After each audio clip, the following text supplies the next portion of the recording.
Welcome back to Clean with Kate. Well, this morning I'm taking the opportunity to get a little bit of ironing done while the puppies are with their chews. So I'm just going to quickly set a timer for 10 minutes and we're going to talk about meal planning while we iron. So, how are you getting on? Do you meal plan? Let's start with this cushion cover from the cottage. I've just spent the last sort of 15 minutes meal planning for Christmas week. And normally meal planning in our house is really easy, because we get a meal delivery box every week. We've been doing that now for about 5 years, and it just takes all the hard work out of meal planning because we over-order on it, and it means we always know what's for dinner. It's very rare that we sort of have to say, oh, golly, what's for dinner? But because we've got visitors over Christmas, the meal delivery box would not feed everybody, so we're skipping a week, and also we probably wouldn't have eaten it all, because we'll be having Christmas dinner. So we've meal planned, and I've got every meal now planned from when the other guests arrive through to when they leave, including breakfasts. So it feels that I've just got to do the shopping now. Most of the shopping we've done, but we have still got some shopping to do. But it just feels like a huge relief to know what we're going to feed everybody on what days. And if things don't necessarily go to plan, if we have a change of plan, then, you know, we've got quite a lot of meals on standby. My husband's made 2 lasagnas, 1 vegetarian and 1 meat. And then we've frozen those. We've frozen 2 fish pies. We've got frozen crumbles. So we've got lots of meals prepared in the freezer. Luckily, we've got a reasonable amount of freezer space, although they are full now. So we've got standby meals and we've got a meal plan. And it's just such a relief to know what we're going to feed everybody. Oh no, have you seen what's happened? Oh baby, how have you ended up with 2 and you've ended up with nothing? Right, we've redistributed the chews. She's very close to my area. Just a little bit concerned she may chew the area. Let's move the area. Okay, let's keep going with the ironing. So Mike's having his shower and I'm just taking a little opportunity. Is my iron on hot? Yes, it is. I'm taking the opportunity to get a bit of ironing done and to puppy sit. The puppies are in a very, very chewy phase at the moment. They keep chewing pieces of logs out of the log baskets. Even when they've got their nice chews, they quite often still like to chew a log, which is quite messy. So, do you meal plan or do you wing it? I like to know what's for dinner. Ever since I discovered the Flylady system about 24 years ago, I've taken my meal planning quite seriously, particularly when we had young children at home. It's always important for me to know, what was for dinner. But now I always know what's for dinner. Since we've been doing this meal delivery box, it's made it so easy. How do you meal plan? Do you have lots of plans that you reuse? When the children were little, I would write down. I had a book. I think I did it on the calendar as well, and I would plan the meals way in advance, and then I would reuse the meal plans. So I would rotate through them. I had a sort of 6-week meal plan, and then I'd just keep rotating through that and maybe change it up a little bit now and then. But generally, I would just use the same recipes over and over again, the same meal plans. And that worked really well for years and years and years until I discovered the meal delivery box, which makes it a bit more interesting, to be honest. We eat a lot more variety since we've been getting those. All right, got it. 2 items ironed. Anyway, do you have any family favourites? What sort of things do you like to eat over the sort of holiday period, over the Christmas period? Do you celebrate Christmas? Do you have special family traditions? In our house, we have a fairly traditional Christmas, which will involve a roast dinner, usually turkey. Although my husband is talking this year about maybe doing a couple of chickens instead. But as long as I can remember from being a child, we always had turkey at Christmas. When we first moved to Norfolk, my husband decided to grow our own turkeys. So we grew some turkeys and then we ate our own turkey for Christmas. But I must admit, once you got to know the turkeys, I don't think eating them was particularly pleasurable. Another year we had goose, because we kept geese. But because they were proper free-range geese, they were quite tough. So I think we only did that once, and then we decided just to keep the geese as pets after that.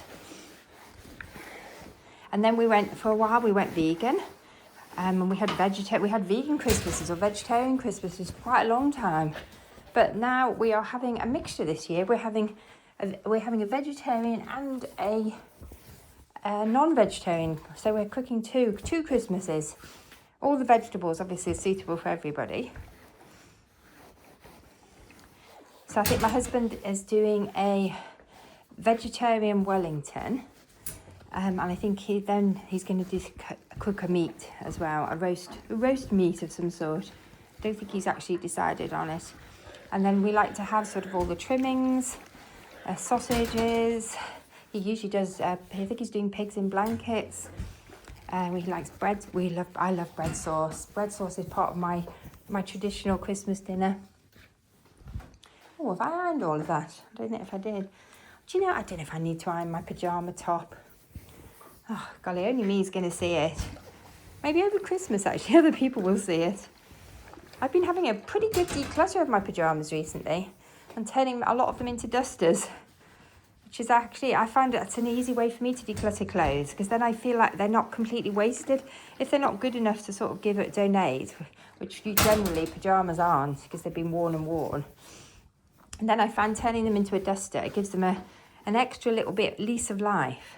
But this year I've been turning lots of my pyjamas, clean pyjamas, obviously I wash them, and my old leggings into disposable dusters. That's so funny. The other day my husband used one of them and then he put it out for me to wash it.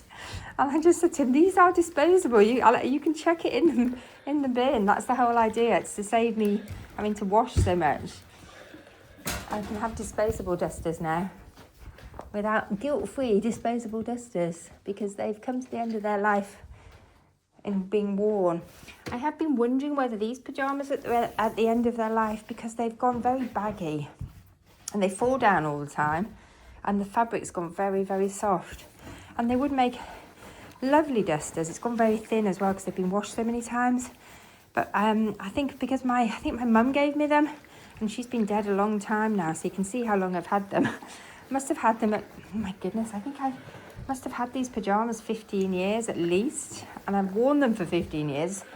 They're my sort of autumn, winter, spring pyjamas, and I'm still wearing them, but they're not sparking as much joy as they used to. They've got very, very thin, and the fabric's probably going to tear soon, so they may end up as dusters, but it's such a pretty fabric. I think I'd probably keep these initially as reusable dusters. And it would make a good duster. The fabric's really soft. Let's pop them on there. They're going to go as pyjamas for a bit longer, I think. Oh, bless them. Look, oh no. One of them's ended up, this is Molly. And Molly always ends up with two. And poor Sophie ends up with nothing. But she's coping very well with it today. Normally she would whinge. How did I end up going from meal planning to talking about disposable dusters? But I think it's because decluttering is really on my mind at the moment.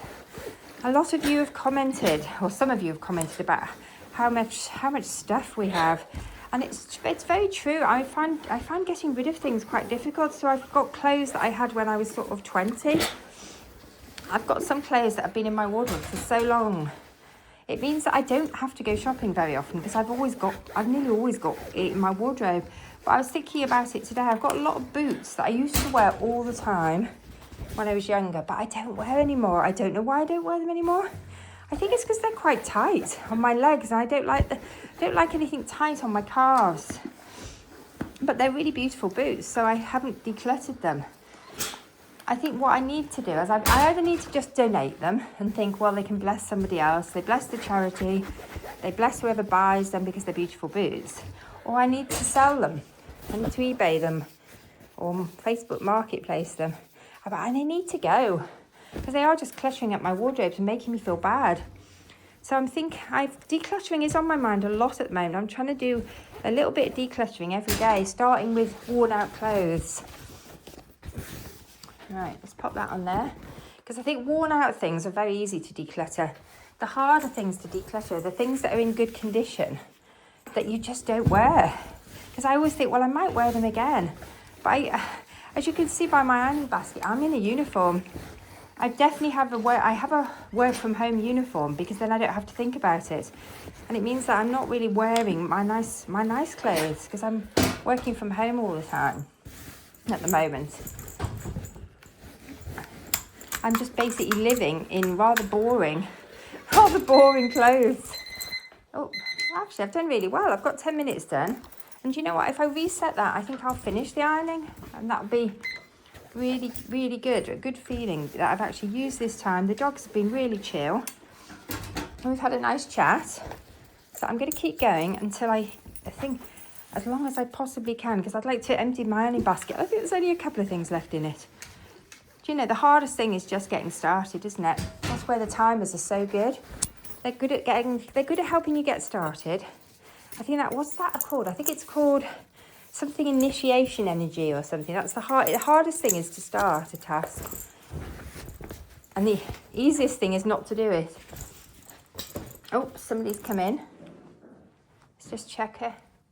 I've got company, I think. Where are you two going? Oh, okay. I'm just doing a little ironing video. I'm nearly finished. Right, we're back in here. I've lost the puppies. They've gone to see Mike.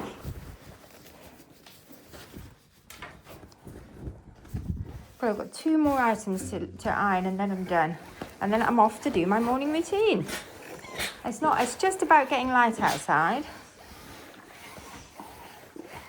I might do a slightly different morning routine today. I had my hair done yesterday. I had it cut and coloured. So I might not wash it this morning. I normally wash my hair as part of my morning routine, but I think today I might give it a rest, because it was only coloured yesterday. What do you think? Do you think it's good to have a rest if you've had your hair coloured? Do you think it's reasonable to wash it the next day, or do you leave it a bit longer to sort of recover from the colouring? I never know what the right thing to do is. I just kind of play it by ear. When I was younger, I used to not go swimming for a while after I'd had my hair coloured. Because I used to like to go swimming, but I don't tend to go swimming. I very rarely go swimming these days. I'm not good with cold water, and our local pool is cold. And I haven't got into cold water swimming. Have you got into cold water swimming? I just don't think it's for me. I really don't like being cold. If I get cold, it takes me so long to warm up again. But cold water swimming is quite a thing in the UK, particularly in Norfolk, because we have lots of beaches. I know lots of people who like to go cold water swimming. And in fact, there's a Boxing Day dip in one of the local towns, Cromer. And it's very popular. I know quite a lot of people who are going to it. But I don't think if I went, I don't think I'd actually manage to get in the water. Or get my towel wrapped around me. I think the best thing is probably the getting out of the water afterwards and warming up and having a hot drink. And probably the atmosphere. I think there's a very good atmosphere at the Boxing Day dips.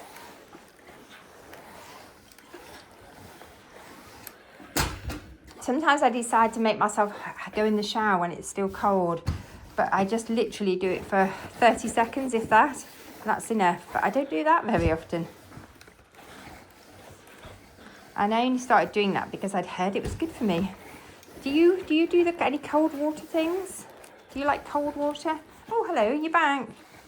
Put one of the puppies back, and I'm on the last pinning.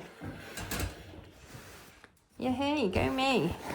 And I'm feeling much more relaxed now that I've got my meal plan done.